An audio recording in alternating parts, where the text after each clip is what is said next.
જમ્મુ કાશ્મીરમાં હિન્દુ શ્રદ્ધાળુઓ પર થયેલા આતંકી હુમલાને લઈ ઠેર ઠેર રોષ જોવા મળી રહ્યો છે। ત્યારે આજરોજ તારીખ 12/6/2024ના રોજ વિશ્વ હિન્દુ પરિષદના યુવા એકઠા થઈ બજરંગ દળ દ્વારા વિરોધ પ્રદર્શન કર્યું હતું।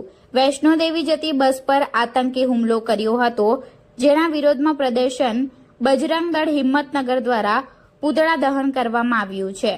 બજરંગ દળના જિલ્લા સંયોજક રાજુભાઈ માલવિયાની આગેવાનીમાં વિરોધ પ્રદર્શન કરી જિલ્લા કલેક્ટરને આવેદન આપવામાં આવ્યું છે। Reporter Ghanshyamsinh Parmar, Gujarat crime news, Himmatnagar. જય શ્રી રામ।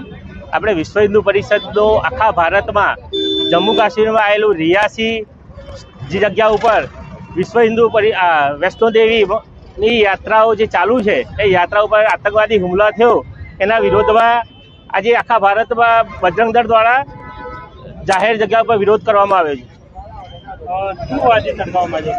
આજે આતંકવાદીઓનું પૂતળું દહન કરવામાં આવ્યું છે અને આવનારા સમયમાં અમે સરકારને બી એવું કહીએ છીએ કે આવનારી અમરનાથ યાત્રા અને બીજી ત્યાંની ધાર્મિક યાત્રાઓનું જે આયોજન ચાલુ થવા જઈ રહ્યું છે એનામાં બી આતંકવાદી ગતિવિધિઓ વધી રહી છે, એનું કંટ્રોલમાં લાવે અને નિયંત્રણ લે અને જે લોકો આમાં સંડોવાયેલા છે એમને એના ઉપર કાયદેસરની કાર્યવાહી ચાલુ કરે અને પાકિસ્તાનથી બી એમનું ઇન્વોલ્વમેન્ટ હોય તો પાકિસ્તાન ઉપર બી એનું જે બી એનો વિરોધ કરવો એ કરે।